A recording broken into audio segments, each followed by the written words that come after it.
গল্পের নাম অনিক আর ফারিয়ার দাম্পত্য জীবনের কাহিনী। অনিক বিদেশ ছিল সৌদি আরবে। হঠাৎ করে ফারিয়ার সাথে পারিবারিকভাবে বিয়ে হয়, খুব ধুমধাম করে। তাদের দাম্পত্য জীবনের শুরু হয় খুব আনন্দে।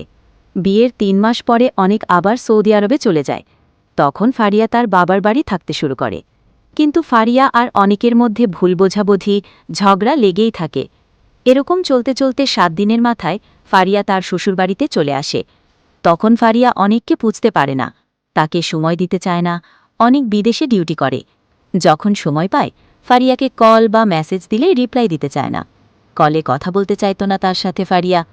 এতে অনিক ফারিয়ার মন পাওয়ার জন্য অনেক চেষ্টা করে, কিন্তু কিছুতেই কাজ হয় না। এভাবে তাদের দাম্পত্য জীবন চলতে থাকে। দেখতে দেখতে রমজানের ঈদ চলে গিয়ে যখন কুরবানির ঈদ আসে, তখন ফারিয়া ঈদের দ্বিতীয় দিন বাবার বাড়িতে যাবে সিদ্ধান্ত নেয়। সে সেখানে চলেও যায়। কুরবানির ঈদের আনন্দ সবার সাথে উপভোগ করে সে। কিন্তু অন্যদিকে অনিকের মন সবসময় ফারিয়ার আশায় বসে থাকে যে কখন তার সাথে কথা হবে, গল্প হবে। কিন্তু ফারিয়া এতে কোনো পাত্তাই দেয় না। হঠাৎ একদিন ফারিয়া স্বামীর বাড়িতে এসেই অসুস্থ হয়ে পড়ে। মাথা ঘুরে পড়ে যায় দাঁড়িয়ে থাকা অবস্থায়। তখন তার শাশুড়ি তাকে হাসপাতালে নিয়ে যায়। ডাক্তার দেখে ওষুধ দেয়।